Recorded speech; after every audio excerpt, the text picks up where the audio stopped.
स्वागत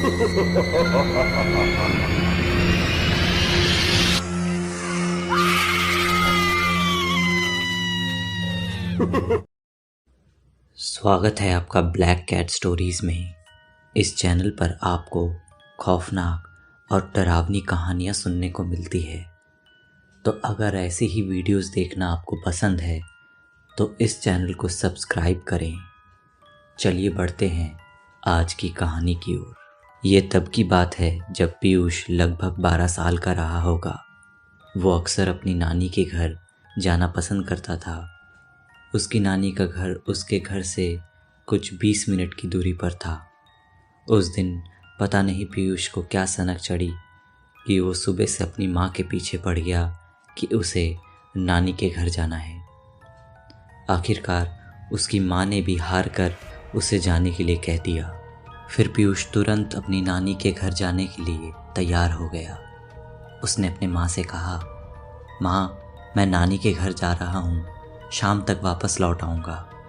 उसकी माँ ने कहा ठीक है, लेकिन पीयूष उस रास्ते से मत जाना। पीयूष गर्दन हिलाकर अपनी नानी के घर के लिए निकल पड़ता है। कुछ ही देर में वो अपने नानी के घर पहुँच गया। उसकी नानी ने उसकी माँ को कॉल कर दिया कि पीयूष यहाँ आ चुका है। पीयूष जाते ही अपनी नानी के गले लग जाता है और उसकी नानी भी खूब खुश होती है। उसकी नानी कहती है कि देख तेरे लिए मैंने खीर बनाई है, जल्दी से हाथ मुंह धो ले। तभी उसकी नानी पीयूष से पूछती है, पीयूष तू वहाँ से तो नहीं होकर आया ना? पीयूष कहता है, अरे नानी आप भी ना, मुझे पता है कि वो कब्रिस्तान में एक छोटी चुड़ैल रहती है। कुछ भी हो जाए मैं वहाँ से नहीं आऊँगा। पूरा दिन अच्छी तरीके से बीत जाता है। तभी पीयूष की नज़र घड़ी पर पड़ती है और लगभग 6 बज चुके थे। पीयूष कहता है कि नानी अब मुझे घर जाना चाहिए, क्योंकि अगर मैं लेट हुआ तो मेरी माँ मुझे दोबारा आने नहीं देगी। नानी के घर से निकलते निकलते लगभग अंधेरा हो ही चुका था। पीयूष तेजी से कदम बढ़ाकर घर की ओर जा रहा था। तभी वो उस कब्रिस्तान के सामने पहुंच गया और रुककर सोचने लगा कि अंधेरा तो होने ही वाला है।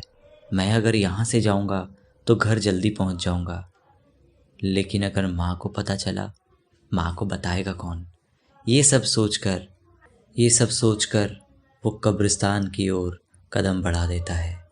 पीयूष अंधेरे में ही उस कब्रिस्तान के अंदर घुस जाता है और आधे चांद की धुंधली रोशनी में डरता हुआ जल्दी जल्दी कच्चे रास्ते पर बढ़ रहा था।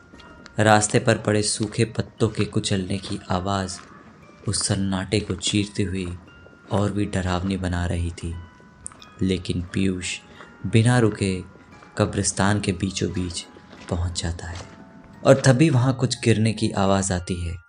पीयूष तुरंत घूम कर देखता है तो वहाँ एक चमकती हुई बॉल नज़र आती है। पीयूष उस चमकती हुई बॉल को देखकर ललचा जाता है और जैसे ही उसे उठाने के लिए नीचे झुकता है, बॉल आगे की ओर लुढ़क जाती है। वो जितना बॉल के पास जाता, बॉल उतना ही लुढ़क कर आगे बढ़ जाती। ऐसे करते करते बॉल एक गड्ढे में चली जाती है। राहुल धीरे धीरे उस गड्ढे के पास जाता है, लेकिन बॉल को देखकर उससे रहा नहीं जाता। वो फटाफट अपने खीर का डब्बा और बैग उतारकर उसे नीचे रखता है और गड्ढे में जाने की कोशिश करने लगता है, जिसकी वजह से उसका बैग भी उसी गड्ढे में गिर जाता है। वो थक कर वापस से खड़ा होता है और धड़ाम से उस गड्ढे में कूद जाता है। उसके कूदते ही बड़ी अजीब सी आवाज़ आती है, जैसे किसी की हड्डी टूट गई हो। आवाज़ सुनकर पीयूष सहम जाता है और उसे वो चमकती हुई बॉल कहीं नज़र नहीं आती। वो घबरा जाता है, लेकिन उसके बैग उठाते ही वो बॉल फिर से चमक उठती है, लेकिन एक पिंजरे के अंदर, एक छोटी हड्डियों का पिंजरा। वो सिर्फ कोई गड्ढा नहीं बल्कि किसी की कब्र थी और उस पसलियों के पिंजरे को देखकर ऐसा लग रहा था कि वो किसी बच्चे की है। लेकिन पीयूष को कहाँ इतनी समझ थी। बॉल देखते ही वो उसके पीछे भागता है। तभी उसके पीछे से आवाज़ आती है ना सुंदर, मैंने तुम्हारे लिए ही कब से बना के रखी थी। ये आवाज़ किसी लड़की की थी, लगभग पीयूष की उम्र की ही। बड़े प्यार से पीयूष के पीछे आकर कहती है। आवाज़ सुनकर पीयूष वहीं के वहीं जम जाता है और अपनी आंखें कसकर बंद कर लेता है। आंखें बंद करके ही थोड़ी देर बाद वो पीछे मुड़ता है और धीरे धीरे अपनी आंखें खोलता है, लेकिन उसे वहाँ कोई नज़र नहीं आता। पीयूष अब बहुत ज़्यादा डर चुका होता है और बस घर जाने का सोचता है। वो वापस से अपना बैग उठाने के लिए मुड़ता है और उसकी चीख निकल जाती है, एक ज़ोरदार चीख जो उस कब्रिस्तान के सन्नाटे में गूंज उठती है। वो बस रोते हुए उसी कब्र के एक कोने में सिमट कर बैठ जाता है और अपने सामने खड़ी एक लड़की जो अपनी खोपड़ी अपने हाथ में पकड़े हुए होती है। उसकी आंख आधी बाहर लटकी हुई और दूसरी उलझे हुए बालों के पीछे ढकी हुई थी।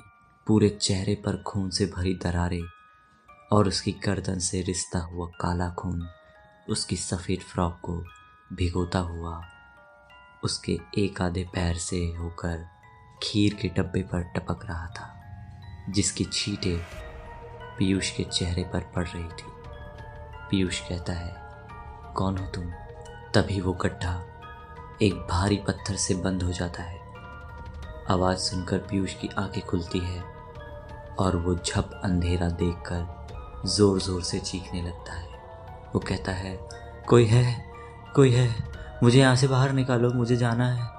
माँ, नानी, कोई है, मुझे घर जाना है। वो लड़की कहती है, कोई नहीं सुनेगा यहाँ। मैंने भी कई दिनों तक आवाज़ लगाई थी। मुझे जब यहाँ तेरी माँ और नानी ने ज़िंदा दफन किया था, मैं तब सिर्फ 6 साल की थी और मैं भी ऐसी चीखती चिल्लाती रही और भूखी प्यासी यहाँ मर गई। और देख, मैं उनके बिना भी कितनी बड़ी हो गई हूँ। मैंने उन सबको इसी कब्र में ज़िंदा दफना दिया जो मेरी मौत की वजह बने थे। पीयूष कहता है, लेकिन मैंने तुम्हारा क्या बिगाड़ा है? मुझे जाने दो प्लीज़। मेरी माँ रास्ता देखती होगी, मुझे मेरी माँ के पास जाना है, मुझे छोड़ दो। पीयूष कब्र के अंदर से रोते रोते चीखते हुए बोलता है। सामने लड़की कहती है, तेरी माँ और नानी ने मुझे यहाँ ज़िंदा दफनाया था और तुझे उन्हीं के पास जाना है। कुछ दिन रुक जा, उन्हें भी यहाँ लाऊंगी। अब बस वही दोनों बची हैं। इसके बाद वो लड़की ज़ोर ज़ोर से हंसने लगती है। उसकी गूंजती हुई भयानक हंसी के साथ सारी आवाज़ें बंद हो जाती है। बस पूरे कब्रिस्तान में पीयूष की आवाज़ गूंजती हुई रह जाती है। रात भर पीयूष की नानी और उसकी माँ तलाशने के बाद सुबह कुछ लोगों के साथ पीयूष की तलाश दोबारा शुरू होती है। 2 दिन के बाद उसकी माँ और नानी के साथ ही रात में कुछ लोग टॉर्च लिए कब्रिस्तान पहुंचते हैं, जहां उन्हें वो खीर का डब्बा खून से सना हुआ मिलता है, जिसे देखते ही उसकी नानी समझ जाती है और डब्बा उसकी नानी के हाथ से गिरकर खुल जाता है और उस डब्बे में से वो चमकती हुई गेंद निकल आती है। बिना वक्त गवाए उस कब्र को खोदने लगते हैं। आखिरकार पीयूष मिल जाता है। उसकी सांसें अभी भी चल रही थी। एक आदमी जल्दी से अंदर कूदकर पीयूष को गोद में उठाकर उसे दूसरे आदमी के हाथ में थमाता है और तभी कब्र फिर से बंद हो जाती है और उसी के साथ वो आदमी भी उसके अंदर चला जाता है। ये देखकर सब डर जाते हैं और चिल्लाते हुए अपनी जान बचाकर भागने लगते हैं। पीयूष के साथ सब बाहर आ जाते हैं, लेकिन उसकी नानी और माँ उस अंधेरे में कहीं गायब हो जाती है। पीयूष को अस्पताल में भर्ती करा लिया जाता है, लेकिन कई दिन उस कब्रिस्तान को तलाशने के बाद भी पीयूष की माँ और नानी का कोई सुराग नहीं मिलता। उस कब्रिस्तान को कुछ मौलवी की मदद से हमेशा के लिए बंद करवा दिया जाता है। कुछ लोगों का कहना है कि आज भी वो लड़की रात में कब्रिस्तान के गेट के पास दिखाई देती है, लेकिन उस घटना के बाद उसने किसी को परेशान नहीं किया और ना ही किसी की उस कब्रिस्तान में दोबारा खोदने की हिम्मत हुई। तो आखिरकार वो लड़की कौन थी? पीयूष की माँ और नानी ने उसे जिंदा दफन क्यों किया था? इसका कुछ भी पता नहीं चल पाया है।